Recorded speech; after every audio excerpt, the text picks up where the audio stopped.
माननीय सभापति महोदय, एठार उपस्थित थिबा मोर सहकर्मी वृंद, मो सम्मुखरे थिबा कालीर भविष्यत कुनी कुनी प्रतिभागण एवं मंचर डाहण पाखरे थिबा दुई बरपुत्रंकु मौस्म एवं संग्रामी अभिनंदन और नमस्कार जनाई निजर वक्तव्य को आरंभ करी। सुजला सुफला शस्य श्यामला आमर एई ओडिशा माटी, एई ओडिशा अनेक बरपुत्र मानंकु जन्म देइछि। इतिहासर सेई उष्म पृष्ठा को ओलटाई देखिले जेउ केतेक स्वाधीनता संग्रामी का ना सर्वप्रथमे आसे, सेमानक मध्यरे सुभाष चंद्र बोस अन्यतम, जहां को आमे नेताजी रूपे जानू। सुभाष गोटे ना नुहे, गोटे शब्द नुहे, पराधीनतार घन अंधकार भितरे आलोकर संग्राम बन्हीटीए। सुभाष जार बास खाली कटक रे नुहे, खाली ओडिशा रे नुहे, देखी सुभाष चंद्र बोस कर इंग्रेज मानक सहित महासंग्राम। सुभाष मूर्तिमंत प्रतीक त्यागर बलिदानर देश प्रेमर दृढ़ नेतृत्वर। सुभाष एक आह्वान मुक्तिर, सुभाष एक आह्वान प्रगतिर, सुभाष एक आह्वान देश Premiere. Give me blood I will give you freedom, मते रक्त दियो मु तुमको स्वाधीनता देवी। ए युक्ति भारतीय मानक रक्त उष्ण कर बेले इंग्रेज मानक रक्त चाप बढ़ाई देउथला। दिल्ली चलो चलो दिल्ली, ए दिल्ली चलो नारा समग्र भारतीय मानक मनरे संग्राम बन्ही जाउथुवा बेले इंग्रेज मानक महाबल बाघटीए एवं राति ब्रिटिश मानक पई गोटे दुस्वप्नटीए। सुभाष आज हजी जाई नहांती, सुभाष अतीत लीन हो जाई नहांती, सुभाष आज माटी रे मिसी जाई नहांती। समय साहस नहीं कहबा पई जे सुभाष आज जीवित ना मृत, हेले मु कहबी सुभाष आज जीवित। सुभाष आज जीवित आम मानकर चिंता आ चेतना रे, सुभाष आज जीवित आम मानकर स्वर्णिम इतिहास रे। सुभाष आज आमको कहउचंती तांकर चिंता आ चेतना रे उद्बुद्ध होई देश प्रेमर बन्ही जालिबा पई। 1897 मसीह कटक रे जन्मग्रहण करथिले सुभाष चंद्र बोस। पिता थिले जणे वकील एवं पाठ मध्य से बहुत भल पढुथिले। तुमे माने जानिथिबो पिले आज जेतेबेले आम समस्तकर लक्ष्य गोटे भल चाकरी करबा, आईएएस बा ओएएस बा, बिलात रे पाठ पढ़ी सारिबा परे भारतीय प्रशासनिक परीक्षा बा आईसीएस रे से चतुर्थ स्थान रे थिले, किंतु बड़ बड़ पदवी को प्रत्याख्यान करी गांधीजी नेतृत्व रे स्वाधीनता संग्राम रे से जोग देइथिले एवं तांकर बलिष्ठ नेतृत्व पई 1939 मसीह रे से भारतीय कांग्रेस रो सभापति मध्य थिले। किंतु गांधीजी नरमपंथी थिबा बेले सुभाष चंद्र बोस थिले चरमपंथी। तेणु एही कारणरू से जातीय कांग्रेस रु इस्तीफा देई निजे गोटे दल गठन करिवे बोली मनस्थ कले। तांकर एई मनोभाव को देखि इंग्रेज माने तांकू निजर घर भितरे नजरबंदी करी रखिथिले, किंतु सुभाष बोस अत्यंत चालाक थिले। 1941 मसीह रे से कौन कले ना छद्मवेश रे भारत रु पळेले एवं भारत बाहर इंग्रेज विरोधी शक्ति गुडी को एकाठी कले। से रूस जाइथिले, जापान जाइथिले एवं सेठारे तुमे माने जानिचो आजाद हिंद फौज 1943 मसीह से गठन करथिले एवं भारत बाहर थाई आमर तुमे जानथो सेताले द्वितीय विश्व युद्ध चलीथिला एवं इंग्रेज मानक तरफ रु जेतेबेले भारतीय माने युद्ध रे शामिल होइथिले, किछि किछि भारतीय योद्धा मानक बा सैनिक मानक बाहर कारागार रे बंदी करा जायथिला एवं से सेही मानक मुकुले एक आजाद हिंद फौज गठन करथिले, जो फौज इंग्रेज मानकर निज हजई देथिला, शरीर रे रक्तचाप को बढ़ाई देथिला। तेणु दुखर विषय 1945 मसीह रे विमान दुर्घटना रे सुभाष आज मृत कि जीवित से कथा आमको कहा को भी जाना नहीं। सुभाष जन एमिति व्यक्तित्व जार जन्म अच्छी सत किंतु मृत्यु नहीं। आमे माने समस्त जानी 1897 मसीहा जनवरी मास 23 तारिख से जन्म ग्रहण करछंती, किंतु केही बलिष्ठ प्रमाण सहित कहि परिबेनी जे आज सुभाष जीवित ना मृत। जेतेबेले तुमे माने जानिथु 1947 मसीह रे ब्रिटेन न प्रधानमंत्री क्लीमेंट अटली से थिले एवं भारतर स्वाधीनता समय तांकर मध्य बहुत हाथ थिला।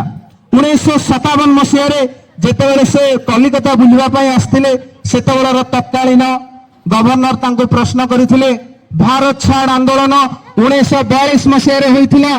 द्वितीय विश्व युद्ध परे ताहा धीरे धीरे दुर्बल हेबाकु बैठथिला। तेबे कोन पई आपण 1947 मसीह अगस्त मास 15 तारिख रे भारत छाड़ी पळैथिले?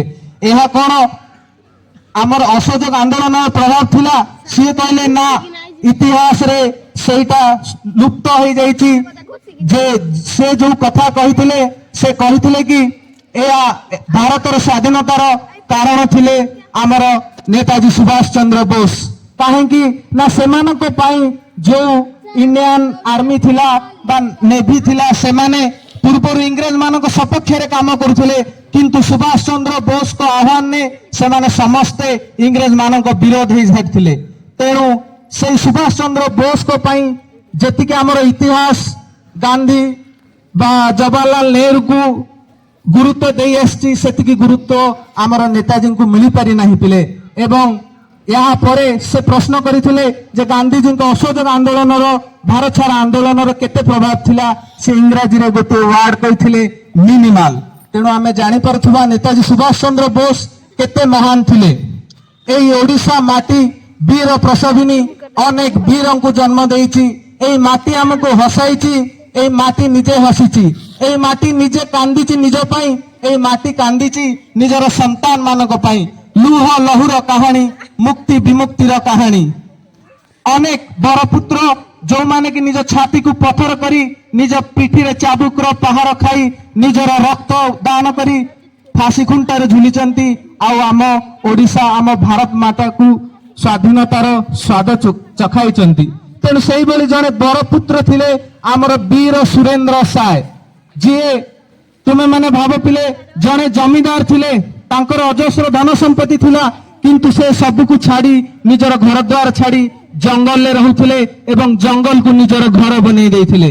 तुमे माने जानि आश्चर्य हबो जेतेबेले 17 मिनिट आमे टाण खरारे बसिबा पई आम मन अस्थिर हो जाउची, ठीक सेतिक बेले से वीर सुरेंद्र साय इंग्रेज मानक सहित लड़ाई करथिले एवं इंग्रेज मानक निकट रे आत्मसमर्पण करनथिले। दीर्घ 17 वर्ष से कारागार रे निजर जीवन को सारी देथिले। इंग्रेज माने कहथिले से वीर सुरेंद्र साय नुहे, से हेउचंती जने वीरर वीरत्वर प्रतीक जो जिए कि सरेंडर नॉट साय। इंग्रेज मानक भाषा रे से हेउचंती सरेंडर नॉट साय। तेणु इंग्रेज मानकर निद हजै देथिबा से वीर सुरेंद्र साय निजर संग्राम को ओडिशा रे जारी रखिथिले। एवं जानी आश्चर्य हबो जेतेबेले 1840 मसीह रे से जेल को गले। 17 वर्ष परे सिपाही विद्रोह आमर 1857 मसीह रे हेइथिला। सेही समय रे से पुणी थरे फेरिथिले। 17 वर्ष परे भी तांकर सेही संग्राम रो रक्त जो बहुथिला ताहा शिथिल पड़ जाय नथिला, ताहा सेतिकी उष्म होई चलीथिला।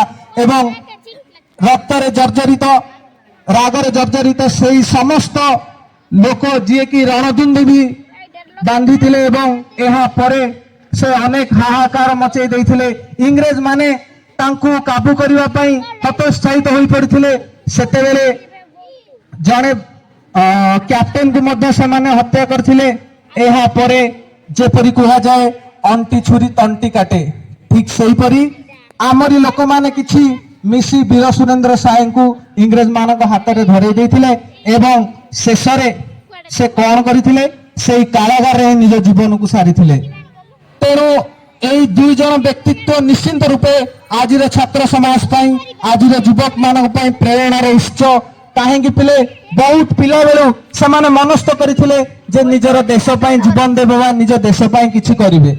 आज दुख लागे आमे एई बळे महात्मा मानकु हमर पुस्तक रे न पढले मध्ये आम पाखरे लाइब्रेरी अनेक बही अछि। आमे सेमानक विषय तथ्य संग्रह करिवा पढिबा, किंतु दुखर विषय आज शिशु जे कि तुली धरी चित्र आंकिबा कथा जे कि कलम मुनरे अनेक लेखा बा कविता प्रकाश करबा कथा से शिशु आज निजर वृद्ध आंगुली रे इंस्टाग्राम रो फीड्स को स्क्रॉल करूची आ रील्स बनेबारे व्यस्त अछि। रील्स बने आमे भाबुचे जे आमे बहुत बड़ बड़ हीरो हिरोइन हे गले किंतु प्रकृत हीरो को माने एई भली स्वाधीनता संग्राम माने हीरो रो संज्ञा कोन आमे फिल्म रे देखुचे हमर जो माने भी अभिनय करछन आमे तांको हीरो कहूचे से माने हीरो नुहे they are actors and actress not hero and heroines से माने हेले अभिनेता अभिनेत्री प्रकृत हीरो होचंती एई भली स्वाधीनता संग्राम माने जो मानक पई आज आमे एठी शांति रे बसिचे आउ एई सभार आयोजन करिचे बा घरे शांति रे सहित विराजमान करूचे।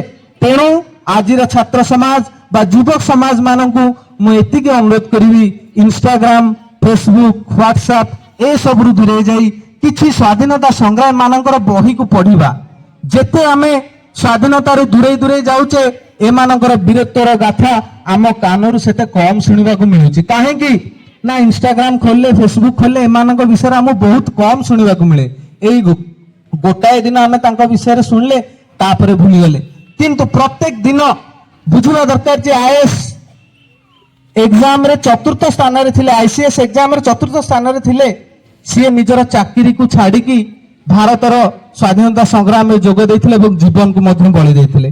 ठीक से फिर आउ जड़े वीर सुरेंद्र साय जमीदार घर पिला थिले जमीदारी शासन तांका पाखरे थिला चाहिथिले इंग्रेज को निकट रे से समर्पण करी गोटे निराडंबर गोटे आडंबर जीवन यापन करि पारि थांते किंतु से सेया न करी जंगल ले जाई के रहुथिले। तेणु एई दुई बरपुत्रଙ୍କ निकट रे निजर प्रणाम निजर श्रद्धांजलि जणाई आज वक्तव्य शेष करछि। जय हिंद भारत माता की जय।